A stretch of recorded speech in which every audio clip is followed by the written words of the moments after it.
السلام علیکم ورحمۃ اللہ وبرکاتہ۔ سورۃ البقرہ آیت نمبر 172۔ اعوذ باللہ السمیع العلیم من الشیطان الرجیم من ہمزہ ونفخہ ونفثہ۔ پیچھے یہ بات گزر چکی تھی کہ کلو حلالا طیبا، کلو مما فی الارض حلالا طیبا، یہ بات پیچھے گزر گئی تھی۔ یہاں دوبارہ یہ بات ذکر کی کہ تم پاکیزہ چیزوں میں سے کھاؤ، لیکن یہاں پر ایمان والوں کا ذکر کیا، گویا کہ یہ خطاب خاص ایمان والوں کو ہے۔ جس طرح کہ ایک خطاب پہلے بالعموم کیا جاتا ہے جس میں مسلمان کافر سب شامل ہیں، لیکن اس کے بعد اپنے خاص بندوں کو ایک خاص خطاب کیا کہ اے ایمان والو، تم خاص طور پر پاکیزہ چیزوں کا خیال کرو، کیونکہ تمہاری عبادت تبھی قبول ہوگی کہ جس وقت تم پاکیزہ کھاتے ہوگے۔ ان اللہ طیب لا یقبل الا طیبا، اللہ پاک ہے اور پاک کو قبول کرتا ہے۔ اور حدیث کے اندر آتا ہے کہ اللہ کے نبی صلی اللہ علیہ وسلم نے فرمایا کہ ان اللہ امر المؤمنین بما امر به المرسلین او کما قال، اللہ تعالیٰ نے اپنے مومن بندوں کو وہی حکم دیا جو اس نے اپنے انبیاء کو دیا۔ وہ کیا ہے؟ وہ یہی آیت آپ نے پڑھی، اور پھر آپ نے فرمایا کہ ثم ذکر الرجل یطیل السفر اشعث اغبر یمد یدیہ فیقول یا ربی یا ربی۔ اللہ تعالیٰ آگے سے فرماتا ہے کہ مطعمہ حرام وملبسہ حرام ومشربہ حرام فأنى يستجاب لذلك۔ صحیح مسلم کی حدیث ہے کہ ایک بندہ سفر کرتا ہے، سفر میں دعا قبول ہوتی ہے، اور سفر کے اندر بھی وہ پراگندہ ہے، اس کی حالت قابل رحم ہے، پھر وہ ہاتھ اٹھاتا ہے، پھر وہ رب کا نام لیتا ہے۔ کتنے ایسے اسباب جمع ہو چکے ہیں جو دعا کی قبولیت کے لیے ہوتے ہیں، ان سارے اسباب کے باوجود جواب آگے سے یہ آتا ہے کہ تیرا کھانا، تیرا پینا، تیرا پہننا، یہ سب کچھ حرام ہے، تیری دعا کیسے قبول ہوگی؟ یہاں پر خاص ایمان والوں کو کہا کہ تم اپنے کھانے پینے میں پرہیز کرو، کیونکہ تمہاری عبادت قبول تبھی ہونی ہے جب تمہارا رزق حلال ہوگا اور طیب ہوگا۔ اور بعض اہل علم نے لکھا ہے طیب سے مراد یہاں پر لذیذ چیزیں ہیں، کیونکہ بعض دفعہ جب کوئی نیکی تقوی کے راستے پر چلتا ہے نا، تو وہ پرہیزگاری کے لیے بعض دفعہ لذیذ قسم کی غذاؤں کو کھانا ترک کر دیتا ہے۔ یہ غلط عمل ہے۔ مثال کے طور پہ جی میں گوشت نہیں کھاؤں گا، جس طرح کہ صوفیہ کے اندر ایسے درجات ہوتے ہیں، گوشت کھانا بند کر دیا، مکھن نہیں کھاؤں گا، یا گھی کی بنی ہوئی کوئی چیز نہیں کھاؤں گا، اس طرح کے ان کے اندر یہ چلتی ہیں چیزیں۔ کیا جی یہ ترک دنیا ہے، یہ زہد ہے؟ یہ زہد نہیں ہے، یہ جہالت ہے۔ اللہ تعالیٰ نے یہاں پر فرمایا کہ ایمان والو، ایمان کا یہ مطلب نہیں ہے کہ تم لذیذ چیزیں کھانی چھوڑ دو۔ لذیذ چیزیں، مزیدار چیزیں انسان کے لیے جائز ہے، مباح ہے، انسان کھا سکتا ہے۔ اور بعض اہل علم نے کہا کہ طیب سے مراد یہاں پر حلال ہے، یہ چیز بھی اس میں شامل ہے۔ جو ہم نے تم کو دیا تم اس میں سے کھاؤ، واشکروا للہ، اور اللہ کا شکر ادا کرو۔ یہ دونوں چیزیں ملا کر ذکر کی، اس میں اشارہ اس بات کی طرف ہے حلال کھاؤ گے تو اللہ کا شکر ادا کرو، اگر حلال نہیں کھاؤ گے تو شکر کی توفیق بھی نہیں ملے گی۔ واشکروا للہ، اور تم اللہ تعالیٰ کے لیے شکر ادا کرو۔ ان کنتم ایاہ تعبدون، اور شکر کا معنی پیچھے گزر چکا۔ شکر کا مطلب صرف شکر الحمدللہ نہیں ہے، بلکہ اس کا مطلب اعضاء سے، زبان سے، دل سے، تینوں جسم کے اہم حصوں سے اپنی اپنی جو عبادت اللہ نے رکھی ہے اس کو ادا کرنا یہ شکر ہے۔ نماز، روزہ، حج، زکوٰۃ یہ سب شکر کے اندر آتی ہے۔ ان کو تم ایاہ تعبدون، اگر تم اس کی عبادت کرتے ہو، جس کی عبادت کرتے ہو شکر بھی اس کا ادا کرو۔ اگر عبادت اس کی نہیں کرتے تو پھر تو تمہارا معاملہ ہی کچھ اور ہے۔ اس کے بعد اللہ تعالیٰ نے 4 حرام چیزوں کا ذکر کیا، کیونکہ مشرکین ان چیزوں کو حلال سمجھتے تھے، تو خاص طور پر ان 4 چیزوں کا ذکر کیا۔ یہ مطلب نہیں ہے کہ وہ چیزیں حرام نہیں ہیں، حرام ہیں، لیکن یہاں پر ان 4 کا ذکر اس لیے کہ جو وہ ان کو حلال سمجھتے تھے۔ پہلی چیز میتہ، مردار۔ مردار کسے کہتے ہیں؟ جو اپنی طبی موت مر جائے یا غیر شرعی طریقے سے ذبح ہوا، وہ بھی مردار ہوتا ہے۔ غیر شرعی طریقے کے کئی مطلب ہیں، یا تو ذبح نہ کیا جائے، اسے ڈنڈے مار مار کے، یا گردن کے علاوہ کسی اور جگہ پر اسے مار کر اسے مارا جائے، یا چھری گردن پر ہی چلائی جائے، خون بھی نکالا جائے لیکن اللہ کا نام جان بوجھ کر نہ لیا جائے، یا غیر اللہ کا نام لے لیا جائے۔ یہ سب صورتوں میں مردار ہے۔ تبھی موت مر جائے یا غیر شرعی طریقے سے ذبح کر دیا جائے، یہ مردار ہے۔ مردار تم پر حرام ہے۔ ہاں، اس مردار سے 2 چیزیں مستثنیٰ ہیں۔ احلت لنا میتتان، 2 مردار حلال کر دیے گئے۔ وہ 2 کون سے؟ ایک مچھلی اور ایک ٹڈی دل،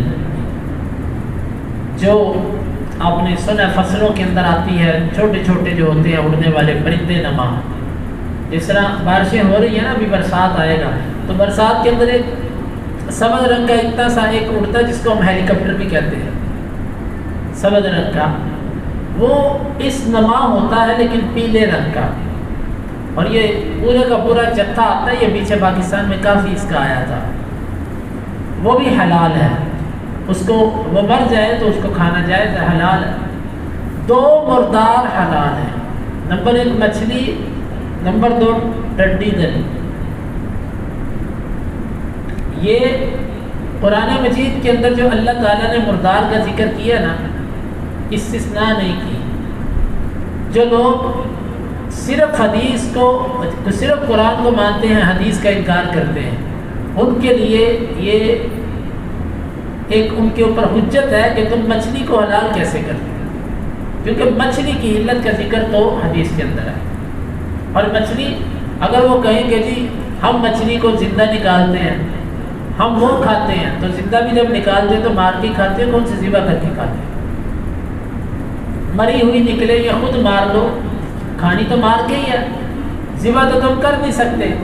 یا پکڑو مچھلی کی ٹانگیں اور پکڑو اس کی دم، اور پکڑے تم میں سے کوئی اس کی سری اور کریں ہاں بسم اللہ یا اللہ اکبر، تو یہ چیز تو نہیں ہے نا۔ تو بہرحال یہاں سے یہ 2 چیزیں مستثنیٰ ہیں۔ مچھلی کے اندر سمندر کے جنی جانور شامل ہیں اہل علم کے قول کے مطابق، اور اسی طرح مچھلی مر کے خود بخود اوپر تیرنا شروع کر دے، جس کو طافی کہتے ہیں، وہ بھی حلال ہے، یا مر جائے کسی بھی طرح، وہ بھی حلال ہے، الا یہ کہ اگر اس سے بدبو آنا شروع ہو جائے، اس کے گوشت سے کافی عرصہ گزر جائے تو وہ الگ چیز ہے، وگرنہ مری ہوئی مچھلی ہو یا زندہ ہو وہ آپ کے لیے حلال ہے۔ والدم، اور خون حرام ہے۔ خون سے مراد دم مسفوح ہے، جس کو گلا کاٹ کر نکالا جاتا ہے، کیونکہ وہ خون جو گوشت کے اندر رہ جاتا ہے یہ حلال ہوتا ہے۔ جس طرح کہ عائشہ رضی اللہ عنہ، بخاری کے اندر امام بخاری نے ذکر کیا کہ کہتے ہیں ہم ہنڈیا پکاتے تھے تو ہنڈیا کے کناروں سے خون کے قطرے گرتے تھے، تو یہ خون کون سا ہوتا تھا؟ گوشت کے اندر والا خون، یہ حلال ہوتا ہے۔ ہمارے بعض لوگ اس کو بڑی اچھی طرح دھوتے ہیں گوشت کو، اس لیے کہ یہ خون نکل جائے۔ ضروری نہیں ہے دھونا، ٹھیک ہے آپ کی طبیعت آپ دھو لیں، لیکن وہ خون پاک اور حلال ہوتا ہے۔ یہاں پر خون سے مراد دم مسفوح ہے۔ کیوں دوسرے مقام پہ اللہ نے اس مطلق کو مقید کر دیا؟ او دم مسفوحا، بہنے والا، گلے سے کاٹ کر، گلا کاٹ کر جو خون بہتا ہے، یہ مراد ہے۔ لوگ اس خون کو پیتے ہیں، کھاتے ہیں، اب بھی یہ غلط قسم کی ادویات میں استعمال ہوتا ہے۔ تو اس کو اللہ تعالیٰ نے کہہ دیا کہ یہ حرام۔ ہاں، خون سے بھی جو مچھلی ہوتی ہے، جو جگر ہوتا ہے، کلیجی اور تلی، یہ دو چیزیں حلال ہیں۔ تلی بھی خون ہوتا ہے اور کلیجی بھی خون ہوتا ہے، لیکن اللہ نے یہ حلال رکھا ہے۔ یہ بھی حدیث نے بتایا۔ اس سے معلوم ہوتا ہے کہ قرآن سمجھ تبھی آئے گا جب حدیث کو ساتھ ملایا جائے گا۔ وَلَحْمَ الْخِنزِيرِ، اور خنزیر کا گوشت۔ اہل علم کے دو اقوال ہیں۔ ایک قول یہ ہے کہ خنزیر جو ہے نا، اس کا صرف گوشت حرام ہے، کیونکہ اللہ نے لحم الخنزیر، خنزیر کے گوشت کا ذکر کیا، باقی چیزیں حلال ہیں۔ ایک قول ہے۔ دوسرا قول یہ ہے کہ نہیں، اللہ تعالیٰ نے گوشت کا ذکر اس لیے کیا کہ عام طور پر کسی بھی جانور سے انسان کا مقصود گوشت ہی ہوتا ہے، تو جو چیز زیادہ اہم ہے اس کا ذکر کر دیا، باقی چیزیں اس کے تابع ہیں۔ لہذا ان اہل علم کا موقف ہے خنزیر کے جمیع اجزاء حرام ہیں،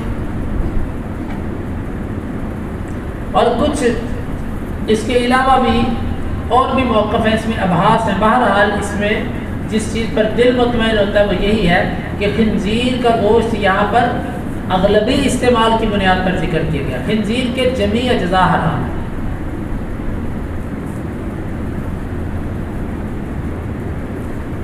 وما اہل بہ لغیر اللہ، اہل کا معنی ہوتا ہے آواز بلند کرنا، چیخنا، چلانا، لیکن بعد میں اس کا استعمال اس چیز پر بھی ہونے لگا جو دل کے اندر ہوتی ہے۔ اس جملے کا معنی یہ ہے کہ جس چیز پر اللہ کے غیر کے لیے آواز اٹھا دی گئی یا اللہ کے غیر کے لیے نیت کر دی گئی، وہ حرام ہے۔ اب اس کی چند صورتیں سمجھیے گا۔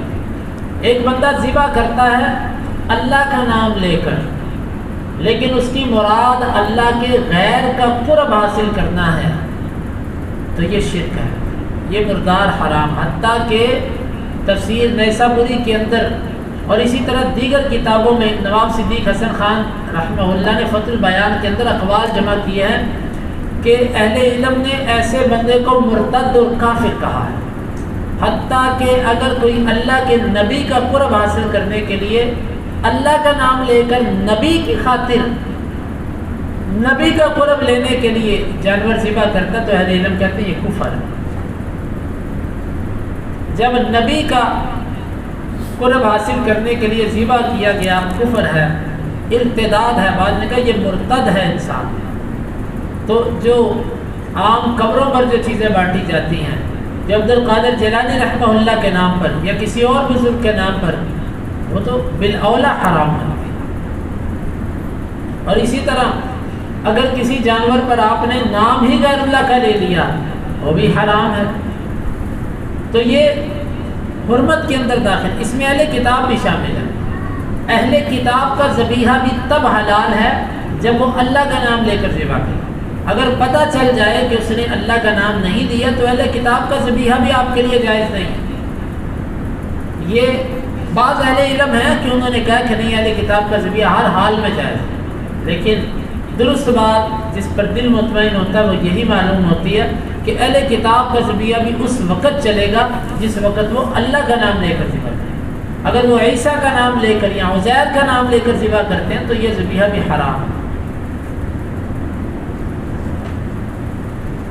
لہذا یہاں سے مراد تو مفسرین نے لیا کہ بتوں کے اوپر ذبح کیے جانے والے جانور، لیکن یہ صرف بتوں کے ساتھ خاص نہیں ہے، اس میں قبریں اور اس میں زندہ لوگ اور اس میں درخت اور یا کوئی بھی چیز جس کو ایسی غیبی طاقتوں کا مالک سمجھتے ہوئے اس کے سامنے جانور ذبح کر دیا جائے، یہ جائز نہیں، یہ حرام کے زمرے میں آ جاتا ہے۔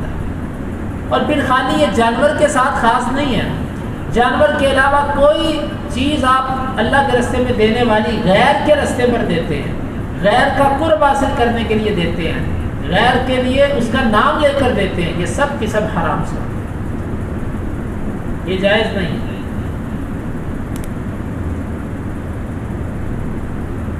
یہ 4 قسم کی چیزیں حرام ہیں. فَمَنِ اضْطُرَّ غَيْرَ بَاغٍ وَلَا عَادٍ، بس جو مجبور کر دیا گیا. مجبوری کیا ہے؟ 2 طرح کی. کھانے پینے کو کچھ نہیں مل رہا، مر رہا ہے. دوسری صورت کہ کسی نے گن پوائنٹ پہ کہا کہ اسے کھاؤ. دونوں مجبوری ہیں. مجبوری کی صورت میں اس کو کھا سکتا ہے بندہ. کتنا کھا سکتا ہے؟ اس میں بھی اہل علم کے 2 موقف. اگر آپ کو پتہ ہے کہ دور دور تک عرصہ دراز تک ابھی کوئی حلال چیز نہیں ملنی، پھر آپ پیٹ بھر کے کھا سکتے ہیں. لیکن اگر آپ کو امید ہے حلال کے آنے کی تو پھر آپ اتنی مقدار ہی کھا سکتے ہیں جتنے سے آپ کی جان بچ سکے. نمبر 2، ایک طرف حرام ہے، ایک طرف کسی مسلمان کا مال ہے، وہ بھی آپ کے لیے حرام ہے. لیکن ایک طرف حرام ہے جس کا مالک کوئی نہیں ہے، آپ اگر اسے کھاتے ہیں تو کسی کا مال نہیں آپ نے کھایا. ایک طرف حلال مال پڑا ہے جو کسی مسلمان کا ہے اور آپ مجبور ہو گئے ہو. اب آپ اس حرام کو کھاؤ گے جس کا مالک کوئی نہیں ہے، یا کسی غیر کے مال کو کھاؤ گے جو حلال ہے؟ کیا کریں گے؟